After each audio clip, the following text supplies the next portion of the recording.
During our proceedings on Thursday, I had cause to refer to the Legislative House's Powers and Privileges Act 2004 and also our standing rules, where it is clearly stated that whenever a member stands up to talk, the other member must sit down and must listen in silence. Is a norm, and that you can only speak when you are recognized.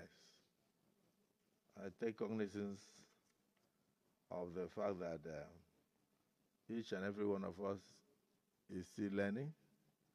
Even those of us that have been in the Senate for 16 years, we are still learning. So we'll do well to continue to learn. But in the course of my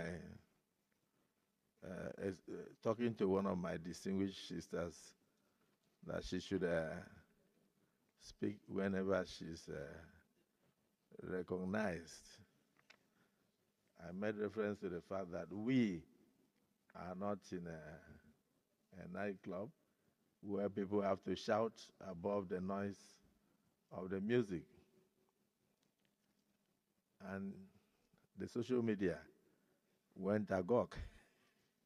I'm not on social media, but my wife called me that people got angry. They published her number and said people should occupy her.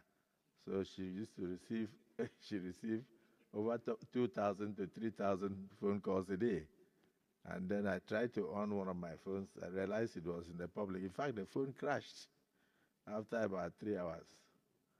So I am very happy with the interest generated by Nigerians in what goes on in these chambers, because we are here to cater for their interests. And so for them to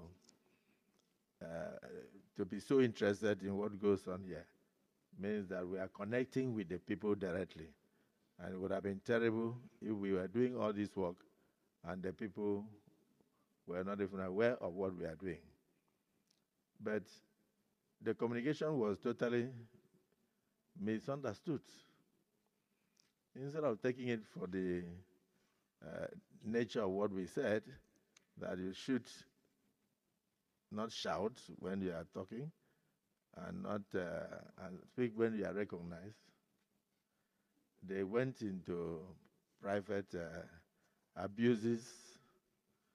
I don't want to say what they did to me, because what they did to me, I think I don't merit it. I was telling DSP that it's even the one they should be talking to, because in my tradition, we marry only one wife. So they listed so many wives on social media. And at the end, it will look as if the Senate president had or has so many wives. When indeed, I'm reporting to my colleagues, I have only one.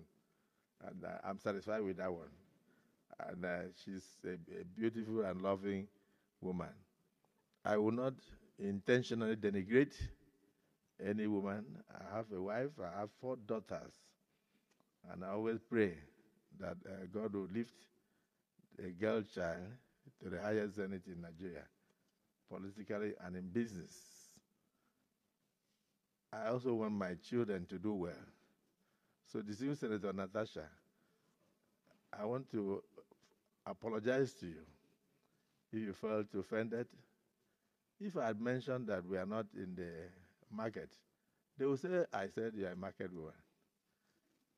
If I said that you were not in a nightclub where people shout above the noise of the music, they will say you went to nightclub. If I said you were not in a community meeting in the village, they will say Akpabio says Natasha is a village woman. For me, there is nothing I would say that will not be misunderstood. But the interest generated in the social media, people jumped in, shows that you have a lot of political enemies. It also shows that I do have enemies. All of us here contested elections with people. So whenever those people think that you are being brought down, they will jump up and they will say all sorts of things.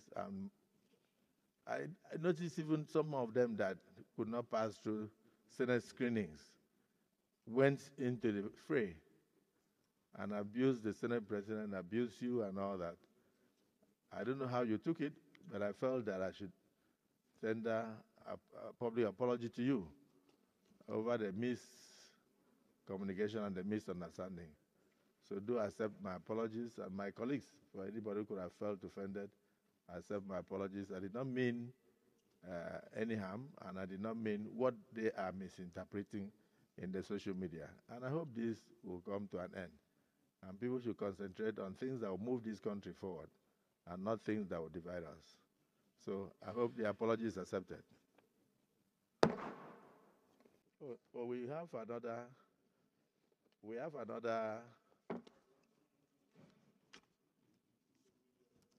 another correspondence from the president. It just came in now, so I think I should read.